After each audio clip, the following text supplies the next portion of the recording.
So good evening friends, welcome to my channel Edward Wings and आज हम बात करेंगे जम्मू कश्मीर बैंक के जितने भी सिलेक्टेड कैंडिडेट्स हैं उन्हें फिर से मेरी तरफ से मुबारकबाद। और जैसे कि डॉक्यूमेंट वेरिफिकेशन जो है वो बिल्कुल पास आ चुकी है। तो काफ़ी सारे बच्चों की क्वेरीज थी कि सर क्या क्या डॉक्यूमेंट्स जो हैं हमें लेकर जाने हैं, कहाँ जो है डॉक्यूमेंट वेरिफिकेशन होगी, कैसे जो है हमें बताया जाएगा कि हमारी डॉक्यूमेंट वेरिफिकेशन की तारीख और स्थान जो है वो कब है, कहाँ है। तो इस पर जो है काफ़ी क्वेरीज मुझे मिली थी और आज हम बिल्कुल उसी पे ही बात करेंगे। जम्मू कश्मीर बैंक के जितने भी सेलेक्टेड कैंडिडेट्स हैं उनकी डॉक्यूमेंट वेरिफिकेशन कब होनी है, कहाँ होनी है, कैसे उन्हें बताया जाएगा और मोस्ट इम्पॉर्टेंट कि उन्हें डॉक्यूमेंट वेरिफिकेशन के दिन क्या क्या लेकर जाना है अपने साथ। तो आइए स्टार्ट करते हैं वीडियो अब ज़्यादा बिना टाइम वेस्ट किए। तो सबसे पहले अगर बात करें कि है कब डॉक्यूमेंट वेरिफिकेशन, तो आप सबको पता ही होगा कि 5 अप्रैल से लेके 9 अप्रैल 2021 के बीच जो है डॉक्यूमेंट वेरिफिकेशन सारे ही कैंडिडेट्स जितने भी सिलेक्टेड हैं 1500 कैंडिडेट, उन सबकी डॉक्यूमेंट वेरिफिकेशन इन 4 दिन के अंदर ही होनी है। सबको एक एक साथ तो नहीं बुलाया जाएगा, 5 दिन हैं तो हर किसी को डिफरेंशिएट किया जाएगा। यानी एक दिन में 300 बच्चे जो हैं, ये हम एवरेज लगा कर चलते हैं क्योंकि टोटल 1500 बच्चा है तो 300 बच्चों को एटलीस्ट एक दिन जो है बुलाया जाएगा। तो डेट जो है वो 5 से लेके 9 अप्रैल के बीच में है। आगे देखते हैं।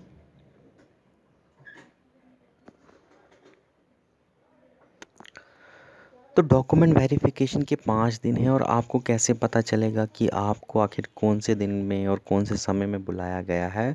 तो इसके लिए जम्मू कश्मीर बैंक ने बिल्कुल अपने जो रिज़ल्ट नोटिफिकेशन है उसके साथ ही ये चीज़ बताई है कि जितने भी सिलेक्टेड कैंडिडेट्स हैं उन्हें या तो एसएमएस के थ्रू बताया जाएगा, सॉरी, ओके, या तो उन्हें एसएमएस के द्वारा बताया जाएगा जो भी आपका रजिस्टर्ड नंबर था फॉर्म भरने के टाइम, या तो आपको एसएमएस आएगा या तो आपकी जो रजिस्टर्ड ईमेल आईडी थी आपको उस ईमेल आईडी पर मेल आएगा और उस मेल के थ्रू और उस एसएमएस के थ्रू जो है आप सबको बताया जाएगा कि आपकी डॉक्यूमेंट वेरिफिकेशन की तारीख एग्जैक्ट कौन सी है इन 5 दिनों के बीच में और आपको किस समय वहाँ पर आना है और कब और कहाँ आना है। और मान लीजिए कि काफ़ी सारे बच्चों की ये भी क्वेरीज थी कि सर अगर हमें एसएमएस नहीं आता, हमें ईमेल नहीं आता है तो हमें क्या करना है। तो सबसे पहली बात है कि आपको बेटा 8 अप्रैल तक तो वेट करना ही करना है, क्योंकि 9 अप्रैल तक भी अगर आपका डॉक्यूमेंट वेरिफिकेशन है तो आपको 8 अप्रैल तक भी एसएमएस या ईमेल आ सकता है। तो 8 अप्रैल तक तो आपको वेट ही करना है। और अगर 8 अप्रैल को भी आपको एसएमएस या ईमेल कोई नहीं आता है तो आपको इस नीचे दिए गए नंबर पर जो है कॉल कर कर आपको अपने बताना है कि मेरा सिलेक्शन हो चुका है, मेरा रोल नंबर ये है, लेकिन मुझे एसएमएस या ईमेल नहीं आया है। तो ये एचआर डिपार्टमेंट का नंबर है जेएंडके बैंक का, ये आपको खुद जो है वेरीफाई करके फिर वो फ़ोन पर ही आपको बता सकते हैं। वैसे बहुत कम चांसेस हैं कि ईमेल या एसएमएस ना आए, लेकिन फिर भी कुछ टेक्निकल ग्लिचेस होते हैं जिसकी वजह से मैसेज जो है वो वक्त पर डिलीवर्ड नहीं हो पाता है। तो उस केस में आपको ये आखिरी जो डेडलाइन है इसका इस्तेमाल करना है। ओके, इसका इस्तेमाल पहले मत कीजिएगा प्लीज़, क्योंकि 8 अप्रैल तक आपको वेट करना है, क्योंकि शायद आपका 9 अप्रैल को ही डॉक्यूमेंट वेरिफिकेशन हो। तो जिसकी 9 को है उसको 8 को भी बताया जा सकता है। कुछ कैंडिडेट्स हैं भी जिनको एसएमएस और ईमेल आना शुरू हो गए हैं और उन्हें अपनी अपनी जो तारीख है वो बताई जा रही है रिस्पेक्टिव बैंक के थ्रू। और अब आपका कब है आपको वेट करना है, और 8 अप्रैल तक नहीं आए तो आपको इस नंबर पर एक बार ज़रूर कॉल करके अपनी तारीख जो है वो वेरीफाई करवा देनी है। ओके, तीसरा जो है सवाल कि कहाँ होगी डॉक्यूमेंट वेरिफिकेशन। तो बेटा डॉक्यूमेंट वेरिफिकेशन जो है, दो जो हेड ऑफिसेज हैं जेएंडके के, एक श्रीनगर में हेड ऑफिस है इनका और एक जम्मू में जो हेड ऑफिस है, इन दो रिस्पेक्टिव हेड ऑफिस में ही डॉक्यूमेंट वेरिफिकेशन होगी। यानी श्रीनगर डिवीज़न के जितने भी बंदे हैं उनको श्रीनगर की एमए रोड पर जब जो हेड ऑफिस है जेएंडके बैंक का वहाँ पर जाना है डॉक्यूमेंट वेरिफिकेशन के लिए। और जो जम्मू के स्टूडेंट्स हैं उन्हें पहनामा चौक में जो जम्मू कश्मीर बैंक का हेड ऑफिस है वहाँ पर जो है डॉक्यूमेंट वेरिफिकेशन के लिए जाना है। ओके, और अब मोस्ट इम्पॉर्टेंट चीज़ डिस्कस करेंगे कि डॉक्यूमेंट्स जो हैं आपको क्या क्या चाहिए उस दिन जब भी आपकी डॉक्यूमेंट वेरिफिकेशन होगी, तो आपको साथ क्या क्या ले जाना है। तो अब हम ये देखेंगे बिल्कुल कि क्या क्या डॉक्यूमेंट की ज़रूरत है। तो ये जे&के बैंक जो नोटिफिकेशन आया था जब 2020 में फॉर्म फिल हुए थे, उसी नोटिफिकेशन को खोलकर मैंने रखा है। बिल्कुल ऑफिशियल नोटिफिकेशन है, ऑफिशियल जानकारी है, इसके बीच कोई भी गड़बड़ी वाली चांसेस नहीं है। तो यहाँ पर हम देखेंगे कि यहाँ पर आप पढ़ सकते हैं कि list of document to be produced at the time of joining. ठीक है, तो ज्वाइनिंग के टाइम क्या क्या डॉक्यूमेंट जो है आपको लेकर जाने हैं, ये जे&के बैंक ने अपने नोटिफिकेशन में ही आपको बता दिया था।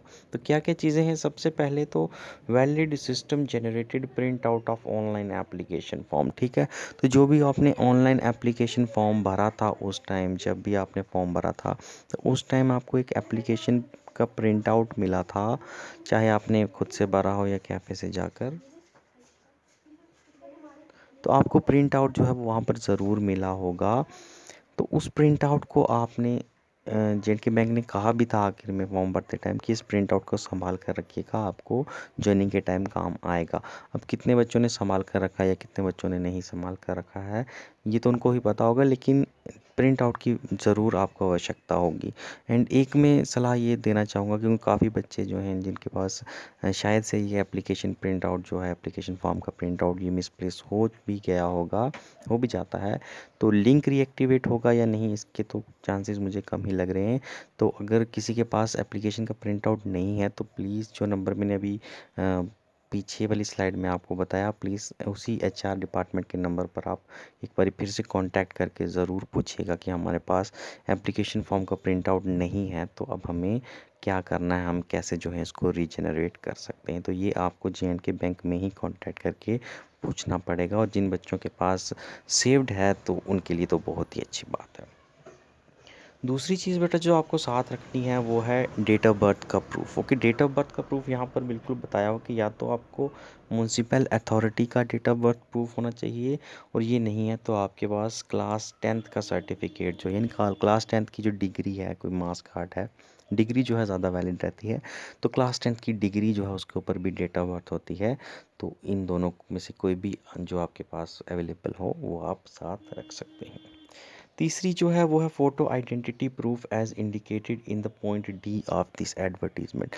तो फ़ोटो आइडेंटिटी की भी एक जो है आपको ओरिजिनल फ़ोटो आइडेंटिटी ही वहाँ पर देखी जाती है, आप जो है फ़ोटोकॉपी भी साथ में रखिएगा। ओके, उसके बाद आपको मार्कशीट्स जो हैं अपनी ग्रेजुएशन की, या जो भी आपने फॉर्म भरने के टाइम अपनी क्वालिफ़िकेशन बताई है, वो सारी जो हैं क्वालिफ़िकेशन की जितनी भी मार्क्स कार्ड्स या डिग्रीज़ आपके पास जितनी भी अवेलेबल हैं वो आपको साथ रखनी है। उसके बाद आखिरी जो है वो है रिज़र्व कैटेगरी। अगर आप रिज़र्व कैटेगरी में डिमांड कर रहे थे, रिज़र्व कैटेगरी में आप क्लेम कर रहे थे अपनी पोस्ट, तो आपको उस रिज़र्व कैटेगरी का जो सर्टिफिकेट है वो भी साथ लेकर जाना है ओरिजिनल में। उसके बाद ईडब्ल्यूएस कैंडिडेट्स के लिए जो है इनकम एंड एसेट सर्टिफिकेट होता है, वो भी इनको लेकर जाना है। ईडब्ल्यूएस का यही कैटेगरी सर्टिफिकेट होता है, ये ईडब्ल्यूएस वालों को साथ रखना है।